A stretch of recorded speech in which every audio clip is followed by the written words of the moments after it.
Welcome to another episode of Cook with Brooke. Yes, this is the cooking show that doesn't have any food. This is all about what's cooking at the Air Force Enlisted Village. Well, today we have a special treat for you. We have two of our staff members that are going to join us. We have Sandra Nunes, who is the administrator of the Hawthorn House, and then we have Bobbi Jo Dominguez, our leader from Bob Hope Village, that's going to come in. She's going to do a little bit of housekeeping and kind of tell us a little bit about what's happening and share a little request for some assistance. Earlier this month, the SpaceX launched the first manned rocket that took United States of American citizens into space in a long, long time. So in honor of that, I thought it would be appropriate that we tell a joke regarding astronauts. So the question is, what is the astronaut's favorite part of the computer? Well, it's the space bar, of course, right? The space bar. All right. Well, let me just share a couple quick things regarding COVID. So far, we've had 343 cases in Okaloosa County. That continues to rise, just as you see numbers across the state and across the nation continue to rise. So I just ask that you still continue to pay attention, understand that there's a risk that's associated with this virus, and anytime that we're out and about, anytime that we're doing things, we are putting ourselves at risk. So remember, wash your hands, wear a face mask, maintain social distance. We've done a fantastic job of managing this so far, but we can't let our guard down right now. This is a time when people want to be outside, they want to be doing things, and we're seeing restaurants open, shopping is open again. So those are all wonderful opportunities, but again, just please be careful, protect yourself, use hand wipes, make sure that you're being responsible and paying attention and doing the things that you need to do to not only protect yourself, but to protect your neighbors here at the Air Force Enlisted Village. So as always, we're going to have a bit of information from Knife's Edge. They're going to tell us what's on the menu for the week ahead. So let's cut over to Knife's Edge and let's find out what's cooking on their side. Hi, it's Mandy from Knife's Edge Cafe, and for next week, the week of June 22nd, we will be having on Monday chicken salad croissant and pasta salad, and our soup of the day will be split pea. And on Tuesday, we'll be having bratwurst, German potato salad, and braised cabbage with a soup of the day of French onion. On Wednesday, we'll have oven roasted chicken, mac and cheese and vegetable, and our soup of the day is loaded baked potato. On Thursday, we'll be having scalloped potatoes with ham and vegetable, and our soup of the day will be lemon chicken orzo. And then on Friday, we will have sloppy joe, tots and coleslaw with the soup of the day of New England clam chowder. Hey everybody, welcome back. I have a great pleasure of being here with Sandra Nunes. She is the administrator of the Hawthorn House, and she's going to give us a little bit of update about what's happening over at the Hawthorn House.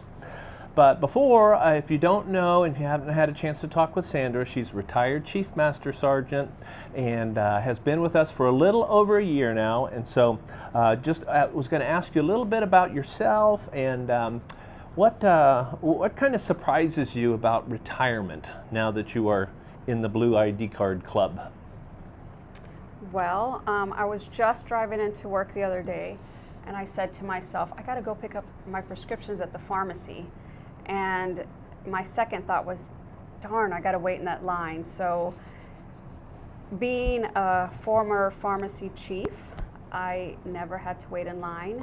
And I'd often fill the prescriptions myself now, but that's one of those things where I just wouldn't even go say, hey, do me a favor, because I would feel horrible about that. So I know the pharmacy works really, really hard, and I'm not going to put extra on their plate. But I think just the big thing is not being frontline anymore.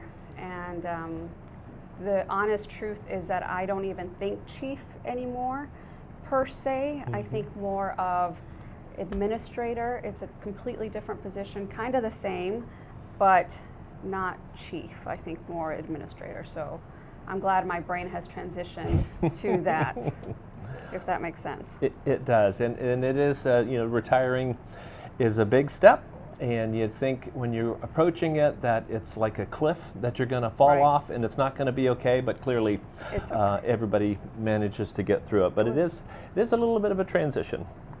It So how are things at the Hawthorn House? The Hawthorn House is still rolling. It's, I keep saying, specifically for the AFEB family, the Bob Hope Village side, is the Hawthorn House shouldn't be a mystery, and I think a lot of people think it is. It's absolutely not. Obviously, right now we're restricted, but when we go to some sort of normalcy, I welcome anybody to come out and visit and tour. The facility itself is beautiful. The staff is wonderful, and the residents are loved. And I promise you, if you ask any one of the residents that question, they'll agree with that. Right now, they understand that we're in a restriction, and actually, a little bit more restriction came out just yesterday with an executive order that says all the staff must test COVID test every 2 weeks. We had all originally tested back in May. And now it's an executive order that we have to do it every 2 weeks, and it's all our staff, and that's just to keep our residents safe. So I'm excited about that. I don't know that everybody's excited because it doesn't feel good, and I keep telling, people ask, does it hurt? And I tell them it doesn't tickle, but it doesn't hurt per se. But everybody's doing well, everybody's well taken care of, and everybody has what they need, so I'm really happy to report that. Well, that's great. And I think your comment is very relevant about people not necessarily understanding the Hawthorn House and what it's like there. So if you could, what's a typical day in the Hawthorn House? All right, so a typical day, first of all, if you've not been in the Hawthorn House, let me just tell you that somebody has a very good analogy to a cruise ship. So if you've been on a cruise ship, hopefully before Corona, but if you've been on a cruise ship, usually when you enter, it's a huge open atrium. So I had somebody describe it as it feels like you're coming onto a cruise ship. And once I looked around, I'm like, that's actually a really good analogy. It's got a beautiful stairwell and a walkway on the top part. So it's really beautiful. What we're doing right now is limited activities. We used to have so many things going on before COVID, but now what we're still doing is one of the kind of highlights right now is exercise, so go figure. Oh, yeah. Katie, one of our activity girls, has gotten certified in this chair exercise, and I really want to videotape her, but she's shy right now because she says she doesn't have it down. But if you ask the residents, they are all loving it. So it's kind of really high-tech movement of your legs and your hands. So kind of dancing in your chair, and the residents are loving it. So you start off with that. Start off with breakfast. All our tables are separated 6 feet apart or more, and so they do that, and then they go to breakfast. They go to exercise after, and that's if they want to. Nothing is mandatory if they want to come. Otherwise, some people go outside and they walk. We have one lady who walks. She's got she tells me 3 miles a day, and I see her walking all the time, so I'm pretty sure she hits that goal every day. They do some socialization, and then we have some activities, and then separately in Azalea they have activities for them too, so that way nobody is getting bored. So they're being very creative on all the activities they can do, still maintaining social distancing, no more than 10 people in an event, and just trying to stay safe. That's good. And you mentioned Azalea, and we talk about this when we're out in the community and we're explaining the mission and the support that we provide to the residents at the AFEB. But the Azalea wing is memory care, memory support. So Alzheimer's and dementia, you can support that there, which I think is just a phenomenal capability that the community has, and to be able to provide that support. So if you could, in just a brief synopsis, what do you think the biggest misperception is about assisted living? I think a lot of people, and just in the year I've been here, I think a lot of people envision it as being what you see in like the scary movies when you see an asylum or something. It's absolutely not an asylum. Again, I go back to the cruise description, the cruise ship description. It's a beautiful facility, lots of windows, bright, open, lots of sunshine. It's not dark and dingy, and it's absolutely beautiful. It really is. So that's one of the biggest misconceptions, and I think that has to do with people not seeing it. So again, when this lifts, please come out, take a look at it, and or ask. I think better yet would be to ask the people that are in there, the residents that are in there. They will all rave about it. They all have. And I've had a lot of the ladies come to me and say, Sandra, and they have to grab your hand, right? And they'll say, Sandra, and they'll say, this sucks. Everything that's happening right now sucks. But I get it. And I thank you for doing what you have to do to keep us safe.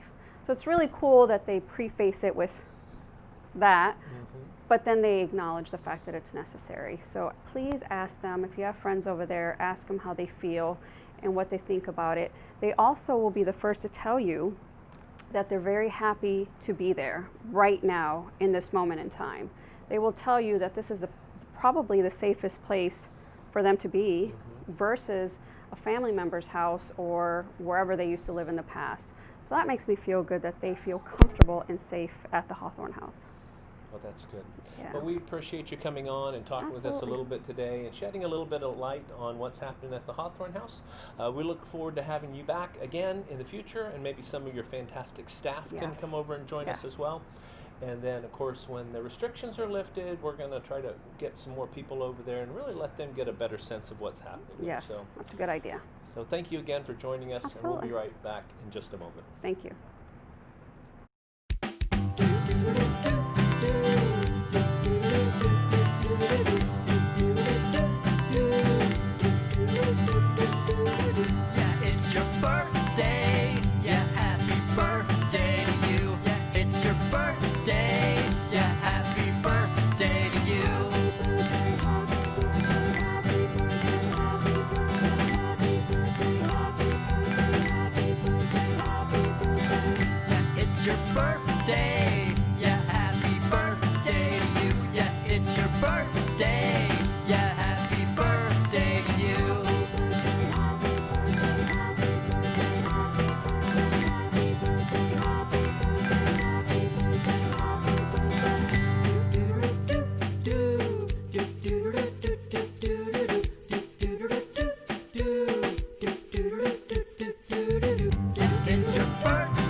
All right, welcome back. Happy birthday once again to those people that we just showed on the slides.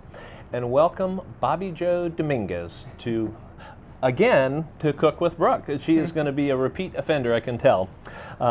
We were talking about this just a second ago, and we were thinking about what this segment should be called, and we decided we're going to call it housekeeping. Even though this is a cooking show, we're going to talk a little bit about keeping our house clean. And when I'm talking about our house, I'm talking about the AFEV. So there's a couple things that have come up. Some of them are COVID related. Some of them are just basic things that we need to reinforce to the residents to make sure that they're being safe and healthy. So let's start off talking a little bit about some of the COVID stuff. Clearly, things have changed a little bit as far as the restrictions and what the governor is allowing in the state of Florida, but we still have restrictions that are in place. So can you kind of step us through some of that and maybe share some of your concerns of what you're seeing about a week after we've lifted the restrictions now? Absolutely. So some of the, to begin with, let's start with the signing in process. I know that we had an original for your guests and visitors to sign up, and we did change that, and I know that that did cause some confusion and some concern, but we promised that we tried our best to make it an easy transition, and we've been fielding a lot of phone calls and emails, and so it's starting to work, and we just ask that if you do have issues, just come talk to us, because we can solve those. We can talk to the family or your visitors and help them get signed on. So, but it is important that we try and do it 24 hours in advance. If you've been to the gate and it's been a concern, you've seen it back up, and that's what we're trying to avoid, just trying to make it a smooth process. So that's one of the things. The other big thing that I have found So we opened back up the lounges and the clubhouses. We did put restrictions on the amount of people and where they can or cannot sit. We did kind of try and say, hey, well, because I know there's the card players, and most card games have four players at a time. And so it's hard with the tables that we have to truly make that happen and social distance correctly. Right. So we did pull back on that, and we apologize because I know people got excited, but because some of them are bigger than others, it wasn't fair. So just bear with us on that, and we promise that as things open up, we'll be able to make those changes. But I would also ask that you're considerate and follow those rules that we have set forth, and that's just for your own safety and those around you. And that's all we're trying to do here is make you safe. We've also we opened back up the Protestant and Catholic Mass this past weekend. Cool. That was a success. Yay. And we thank you to Chaplain Beth and to Father Toledo and all of everyone that involved in the congregations and to make that happen. And from what I saw and understood, it was safe. People followed the rules, and thank you very much for doing that. We look forward to moving forward. And I know I had mentioned in the last segment that we bought some offering envelopes, mm-hmm. and those came in, so you guys will have them this weekend as well. So, oh, that's good. Yes, sir. The gates, we've as you said, we've been doing that for a little over a week now, and people are getting used to it. And for the residents, this is going to be the way we're going to do this from now on. We're truly going to be a gated community. The Holly Avenue gate is going to have automated entry system, which will basically have a drop arm that will control the vehicle traffic in and out of there. Other vehicle traffic will need to come in through the Sunset Gate. So this is the way it's going to be from now on. So this is not necessarily just an interim COVID step that we have. So please let us know what we can do to make it better for you.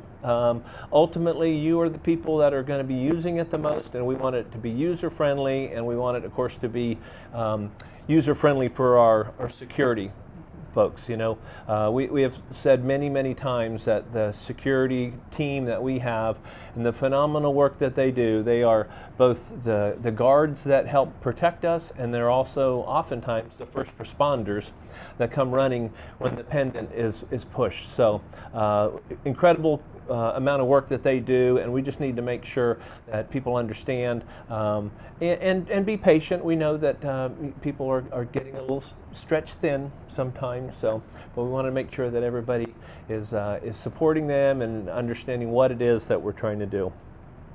So the clubhouse rules, you talked about that a little bit. So what can someone expect when they walk down into the clubhouse now? What will they be able to do or not do? Right. So the clubhouses, we did say 20 or less, and we have placed chairs at the table, so it's two to a table.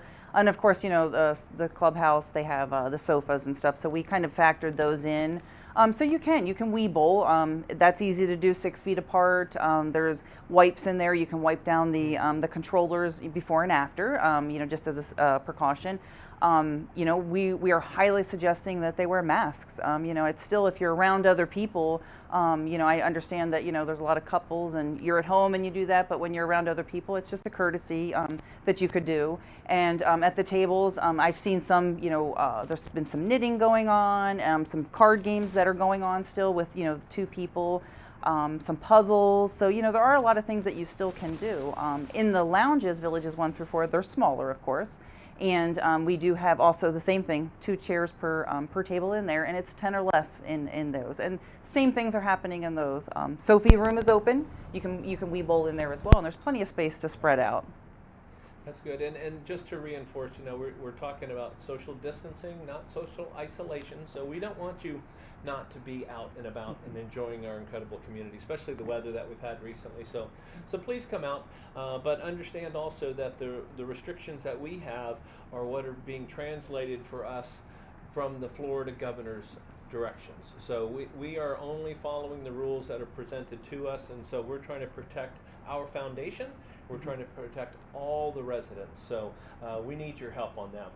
On another thing, I just want to talk a little bit. We heard earlier today on one of the calls that we routinely dial into that some people are taking advantage of the health scare in the pandemic. So can you talk a little bit about what the latest scam is that's coming along? Absolutely. So as you know, back in May, we tested, all of the staff tested, and then the residents had the option to do so.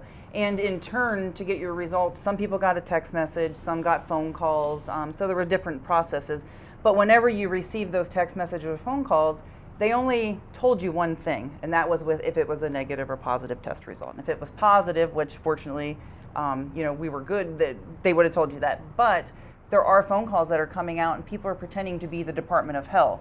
And they're asking for personal questions like your social security number, your date of birth, and your mother's maiden name. And in turn, they're saying they'll give you the results. That is an absolute scam. The Department of Health will not ask those questions.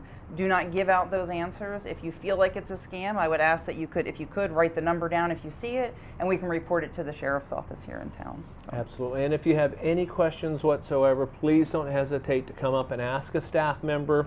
As Bobbi Jo mentioned, they're not going to ask you for your social security number or your date of birth or any other personal identifying information. So please don't share that. That is the type of thing that, put in the wrong hands, can lead to a compromise of your bank accounts or other personal information. So please be careful with that and make sure that you're guarding that, and let us know if you have any questions. And one final thing before we go, I just want to make a plea for everybody to back off the accelerator pedal a little bit when you're driving on campus. The speed limit is a cool 17.5 miles an hour. That's right. As set by Chief Binnicker. And that was set because he wanted people to actually see the sign, is the reason why he made it 17.5. So please slow down. We have a lot of people walking, we have a lot of people biking that are out right now, and they're sharing the roadways with us, and we don't need anybody having an accident or somebody getting hurt. So please, it's not a race. Slow down, take your time, be safe, be considerate, and watch out for your neighbors.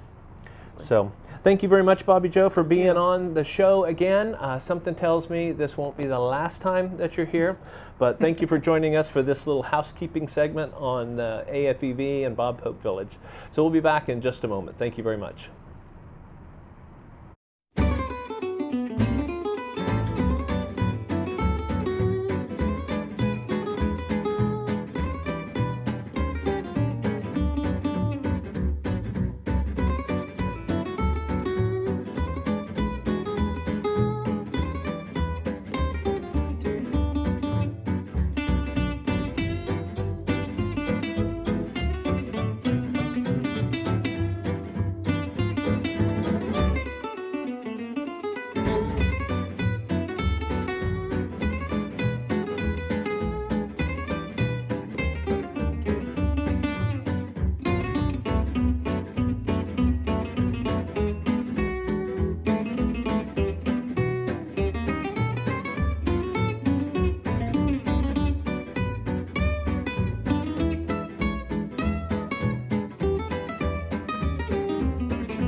Okay, welcome back. Thanks again to our presenting sponsor, Emerald Coast Hospice, and to our gold sponsors, Greystone Communities and Lord & Son.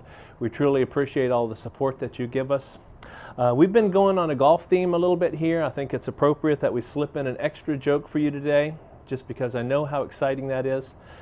So I just wanted to ask you, why did the golfer wear two pairs of pants? In case you got a hole-in-one.